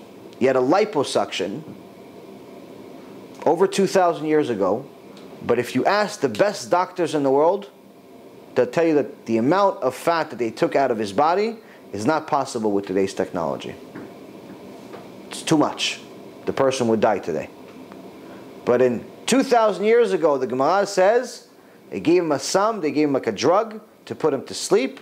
They put him on a table that's made out of marble, which obviously shows that they knew about germs, because marble doesn't retain all the germs that other things have.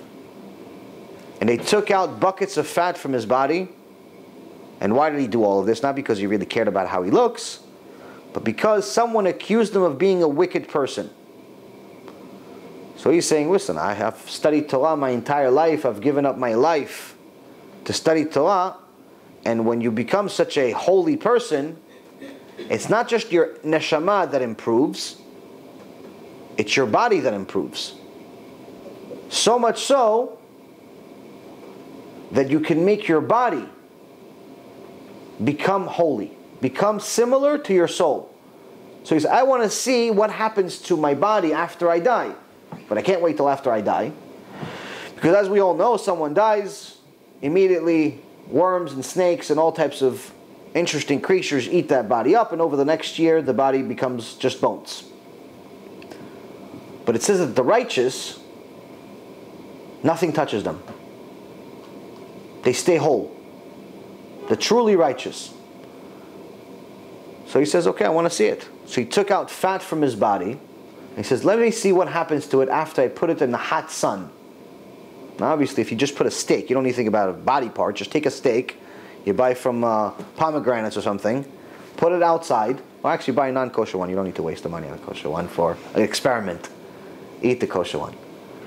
So you take a steak, you put it outside, any day, doesn't even have to be a hot day, and come back 3 hours later. Not 3 days, 3 hours. And you'll see it full of worms and maggots and all types of interesting creatures. Another interesting experiment to do for anyone that wants to, has ever doubted why HaShem told us not to eat pig. Bacon and white meat, all these wonderful names that they have for it. One of the main reasons is not only because he said it in the Torah, but he said it's also a filthy animal. And you become what you eat. When someone eats that type of animal, they start taking on their nature. Why? Because a pig will eat anything. Something alive, something dead, anything you throw in its way, it'll eat. But a pig is the only animal that doesn't sweat. Every animal sweats, including humans, but the pig doesn't sweat. Now, it doesn't seem like a bad problem. No one wants to sweat. But in reality, sweating is what saves your life every day.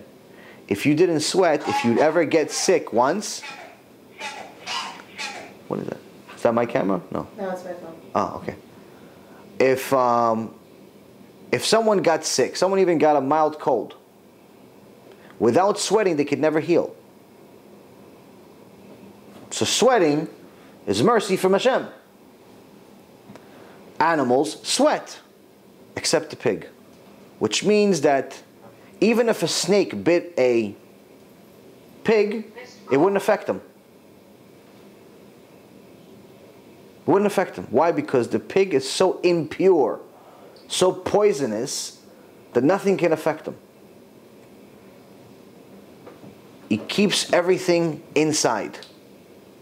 And that's why if you take a slice of bacon or any type of pig meat, and you just pour a little bit of Coca-Cola on it, just a little, put a little bit of Coca-Cola, within a few minutes you'll see all the maggots come out. Even if they just killed the pig 5 minutes ago. You'll see all the maggots and worms come out of the meat immediately, because they're always there. It can never be clean. It's a filthy animal. It's always been one. It always will be one. And people that eat it are just outright fools or ignorant of this information. This was one of my issues that, even though I never ate pig, it's just that as far as eating kosher, I never understood. Is just a bunch of rabbis have a monopoly on the market, or is there a real meaning to this stuff? So for example, I started looking at things and say, okay, so there's this juice called Sunny Delight. Really, really orange juice. And until about 5 years ago, it wasn't kosher. Now if you don't know this information, you'd say to yourself, why would orange juice not be kosher? It's orange juice. For heaven's sake, it's orange juice. It's oranges, you squeeze them, you put them in a bottle, I buy it, I drink it, I'm happy, you're happy. What's wrong with this orange juice? Rabbis have a monopoly, it's their fault, it's their fault, it's their fault. But then you start learning. And you see that the reason why Sunny Delight was not kosher was because the company decided that they want their orange juice to be more yellow than standard orange juice. How do you make orange juice more yellow? You add an ingredient. It's called beetles. Crushed beetles. Millions and millions of crushed beetles create a yellow orange juice. So we're drinking this orange juice, happy. Who cares? These rabbis, I'm showing them, I'm eating them, drinking this orange juice, and at the same time, we're eating beetles. Same thing with pizza. Thought, these rabbis, it's cheese. What could possibly be wrong with cheese? It comes from a cow. There's cheese, there's tomato, there's bread. What's wrong with all of these things? It's just 3 ingredients. Why does it? I'm not going to eat the pepperoni. Fine, I'm not going to eat the pepperoni pizza. But regular slice of pizza? What's wrong with regular slice of pizza? And then you look at the ingredients. You don't need to look too far. You can go to any supermarket and you look, a regular supermarket, not a kosher supermarket. You go to a regular supermarket and you see kosher cheese, maybe there's 4 or 5 different kosher cheeses. Non-kosher cheeses, 150. Why is there such a huge difference? Why is there only a few? What, the rabbis couldn't convince the cheese companies to put a kosher symbol on it? No. In the Gemara Masechet Avodah Zarah, sages say you're not allowed to eat the cheese of the goyim. Why? Because they use lard as part of their ingredients. They use meat. And they use one particular part that comes from inside the stomach of different animals. In today's age, the most common animal that they use to put into cheese is the stomach of the same pig we just talked about. It's cheap animal, and it's not usually a part that you want a steak of, so they use it for cheese. Now, if you would have known that when you're eating this nice, delicious slice of pizza, you're also eating this gross animal and the grossest part of it, would you still eat it? Probably not, right? That's why HaShem said, you got to learn this stuff. And that's the main thing that I tried to do. Once I got into this stuff, once I got into Torah, I became obsessive. I started learning and learning and learning and started realizing that there's actually answers for everything in the world. Whether it's science, history, medicine, anything you want. Either HaShem told us directly, or He told it to the sages, and they have this information already for thousands of years. The only thing we need to do is look for it. Just like He told us, if you look for me with all of your heart and all of your soul, not if you just look for me somewhere one day and then you give up, but you look for me with all of your heart and all of your soul, you'll find me. So these are just a few things that you can see that the Torah, whether it's the written or the oral, small example, there are hundreds. I could spend the next 5 hours giving you different proofs that the Torah is divine. One major thing I would recommend to everyone is everyone take time and watch the movie by Rabbi Mizrahi called Torah and Science. It's 4 hours of, and you can watch it in parts, obviously. A lot of free time, because you're doing nothing for hours. Listen, it's time for Torah. You got to make time for Hashem. It's 4 hours, but you could watch it in pieces. You watch one, an hour here, an hour there, half hour here, half hour there. But no, it's 4 hours of amazing proofs from the Torah, scientific proofs of the Torah, similar to what we talked about. And you can see in an unconditional way that the Torah is divine, but in a way that you could apply to your life. Proving God is not too difficult. Proving God, you know that, again, even if you believe in the foolishness that everything started from one cell, you still look at the fact that where did the first cell come from?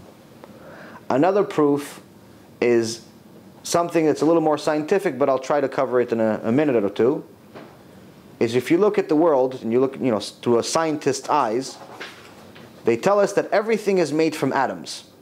Everything is energy. And these atoms technically have two key parts. There's a proton and there's an electron. There's a neutron, but let's say one small ball, one big ball. We'll make it simple, not too scientific. Whether it's you, or it's me, or it's the table, or it's the house, or it's a building, or the camera, or the pig that we just talked about so much, everything is made out of these small, tiny little atoms. But scientists also found out that 99.9% of an atom is completely empty space. It's nothing. There's nothing there. Why? Because the difference between the small ball and the big ball is similar to the difference between us and the sun. So most of this, what looks like one ball, is nothing. Why do we see something solid? Why do we see her? Why do I see you? Why do I see this laptop? Why do you see everything solid? Because it's spinning really, really fast. What is it like? It's like a fan. If you have a fan and it's going really fast, it looks like there's a single blade. There's one blade. But if you slow it down, it looks like there's two blades. If you completely stop it, then you see, oh, it's 4 blades. Why did I only see a single blade in the beginning? Because it went really, really fast. So the atom is spinning really, really fast, making everything look like it's actually solid, but in reality, nothing is solid. It's an optical illusion. Hashem says to the prophet Jeremiah, Im lo briti yomam v'layla chukot shamayim lo samti. If it's not for my covenant, day and night, the covenant being learning Torah, if there's not someone in the world learning Torah 24 hours a day, someone at somewhere has to be learning Torah. Not 24 hours consecutive, but someone in the world has to be learning Torah. If not, for this covenant, the rules of the world will cease to exist. What does it mean the rules of the world will cease to exist? You guys heard of gravity? You know, a thing that makes you fall down every time you want to jump really high? You heard of oxygen, the stuff that you breathe? You heard of all this stuff, right? Those rules cease to exist. Can I just say one thing? One second, let me finish the point. But one main thing connecting to this atom is that what happens if the two dots stop spinning? Then, just like the fan exposed the truth, which was that there's 4 blades, the atom will expose the truth, which is 99.999% nothing. The world doesn't explode if the atom stops spinning. It just disappears. It ceases to exist. So when people think of destruction, they think, oh, Noach. No. Im lo briti yomam v'layla, chukot shamayim lo samti, doesn't mean that Hashem will destroy the world in a natural way that we think of. The Torah is so important to Hashem that if there's not a person learning Torah in the world, the atom just stops spinning. Everything disappears. And the actual matter that exists, according to scientists of the entire universe, all of the actual matter that actually exists, because there is something in the end, all of it can fit into a box of matches. So the actual something we have is almost nothing. So what's your question? That's what they add in, that's why there's so much different timing around the world. So that not for 1 second there won't be, like I say in Israel it's timing, in Hawaii it's Yes. I mean, that's, yeah. Timing, so there should be 1 second. Somebody has to be studying at all times, regardless of whether it's 3 o'clock in the morning in Australia or it's a 12 o'clock in the afternoon in America. The point is that Hashem is saying that someone has to be studying at all times in order for me to agree to have this world exist. Are women included in the learning, or it's men? Men are obligated to learn Torah every day. Women are obligated to learn enough to raise a Jewish home, which means that you have to know the basics, you have to know about Shabbat, you have to know about modesty, which we talked about earlier. You have to know the basics. You cannot be an ignorant person and expect your kids to become tzaddikim. En amaretz chasid. There's no such thing as a righteous person that's ignorant. No such thing. Why? Because in order for you to be righteous, in order for you to be good, you have to know what the definition of good is. If you leave the definition of good to your own logic, then that means that Hitler was good too. He used his own logic. According to him, in his crazy book that just got republished a few months ago and sold out in a matter of minutes, because there's still crazy people in the world, no less than there was 70 years ago. He thought he was doing the world a favor by destroying anyone that didn't look a certain way, even though he himself did not look like it. Most favorably, he picked on the Jews. But according to his logic, he was doing the world a favor. Now, you obviously know that it was wrong. So what makes you think you're right?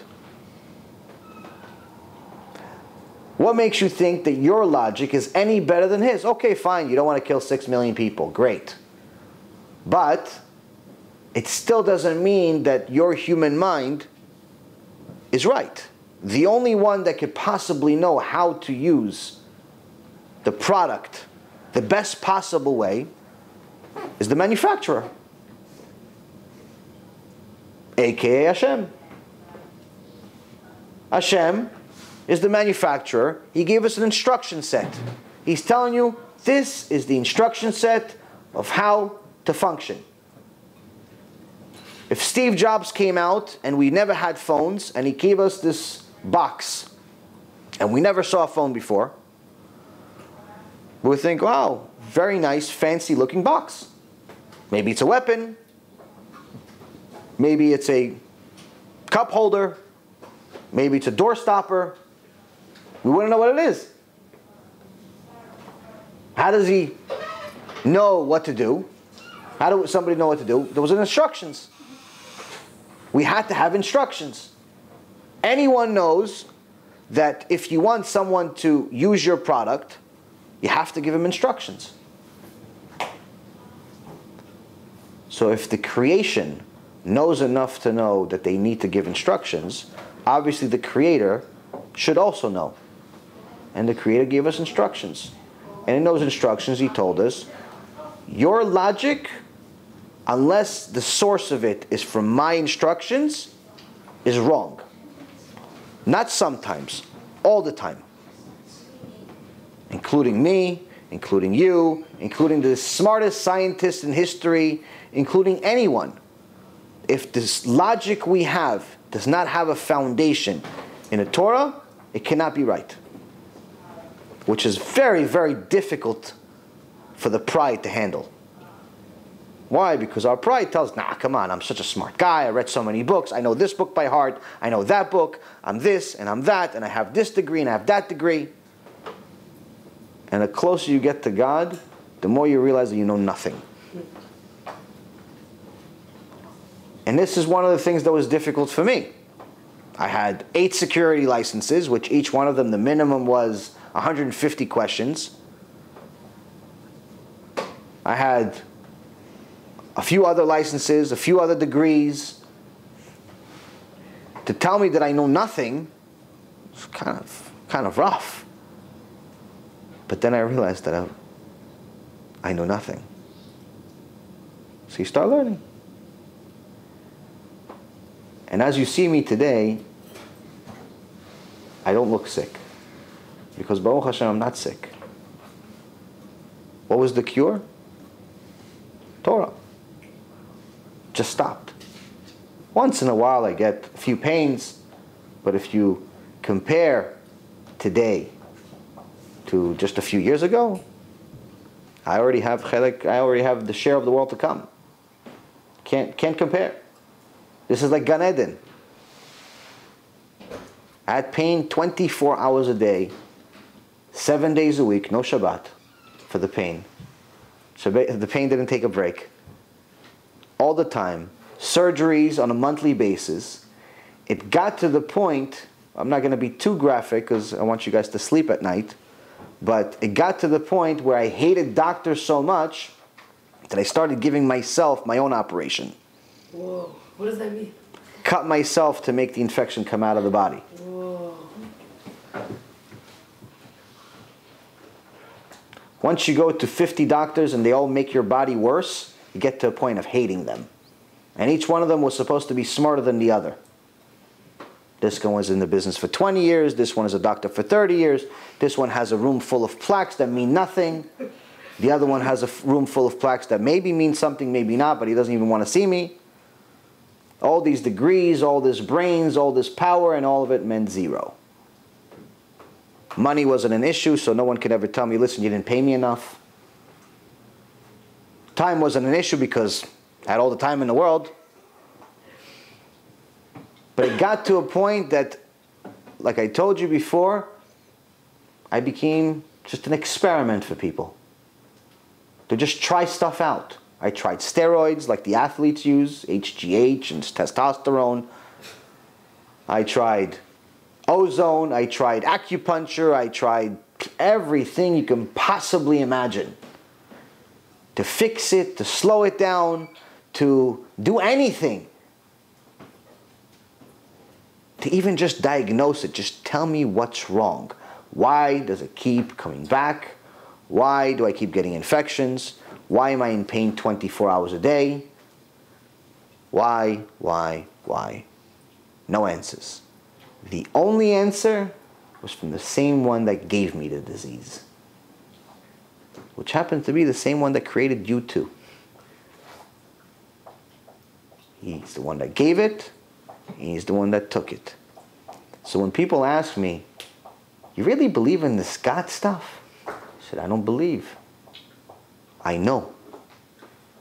Why? Because I see it. Every day. I see miracles every day. Anyone that's ever has emunah issues, you want to hear about a miracle, call me. There's a miracle every day. Either my personal miracle or somebody else that's connected to me. A student or someone. Someone that's connected to me in some way has a miracle every single day. What's the difference? We look for it. Miracles are happening in your life every day also. You just have to look. Sometimes we think that, I really have bad luck today. There's a lot of traffic, or I got a flat tire. But if you actually fast forward things the way that was supposed to happen, you realize what actually happened to my wife one time many years ago, which is that she got into she had a flat tire, but that flat tire actually saved her life. Because if she was exactly at where was she supposed to be at the time she was supposed to be, she would also be hit, chas v'shalom, by an 18-wheeler truck.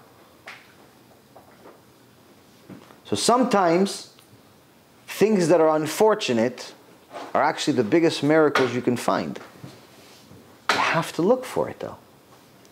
And like HaShem said, if you look for me with all your heart and all your soul, you'll find me.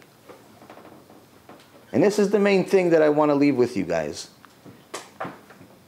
The Torah is not a history book, as we've said several times. What's in it, you can prove that it's divine and it's from HaShem. Whether it's the written Torah, the oral Torah, one main thing that we've learned from me personally, from my story, or from this parasha that we saw last week, is that HaShem is not kidding. He's not joking. He's not our friend. He's our God. He told us you have to follow these laws. The least that you can do is find out what they are. Find out what it is. Find out what it is. Try it out. Taking a vacation once a week is not so bad for anyone that's not keeping Shabbat. Being modest is not exactly the worst thing in the world if you actually care about your body and pride and really want to be a preserved woman and not one of these women that's in today and gone tomorrow. We used to have women in this public school that people would call them, much worse names than that. But it would get to a point that it was normal to have multiple boyfriends at the same time, and you could understand the rest. Being a parent at the age of 16 became a normal thing in today's world. Why? Because people think that they want to grow up and they want to do what they want. They don't want to listen to HaShem and they want to create their own thing. Now us, we know that Baruch HaShem, we have Judaism, we have Torah, we have mitzvot, we have a mission in the world, we have a purpose. But the most important thing that we have to understand is that just like we know that modesty is important, just like we know that Shabbat is important, everything else the Torah says is also important. So, to finalize everything, I would tell you that if you have any questions about Judaism, about God, about science, about anything and everything, please ask. You should not go to sleep with even one question. If there's an actual question, there has to be an answer. If I don't know it, BeEzrat HaShem, I'll find it for you. But you shouldn't live without finding the answers, because there has to be an answer. Because if you don't have answers, it's very easy to create excuses not to do the rest. So do what I did, ask questions, and BeEzrat HaShem, maybe I'll be your Ephraim, or maybe I'll find you another Ephraim. Any questions? I know you have questions, so as soon as I turn off the camera, everybody asks questions. Okay, I'll pretend I turn off the camera. Anyone? Okay. Baruch Adonai Le'olam. Amen v'amen. Thank you very much for everyone for coming. And also support this organization for the righteous things that they're doing. They're trying to do Kiruv, which is extraordinary. They're trying to help people get to Eretz Yisrael. They're trying to help young girls get back on the derech, get closer to HaShem. And you know what? Listen, Eretz Yisrael, I just came back from it about a month ago. It does have something special. The Torah over there is amazing. The Kedusha over there is amazing. And if you want to see miracles, it's probably easier to see it there than anywhere else in the world. Thank you for coming, everyone. And BeEzrat HaShem, if you want to see any of the shiurim, you can see them on TorahAnytime.com, or like I said, my website, BeEzratHaShem.org. Kol Tuv. Thank you so much.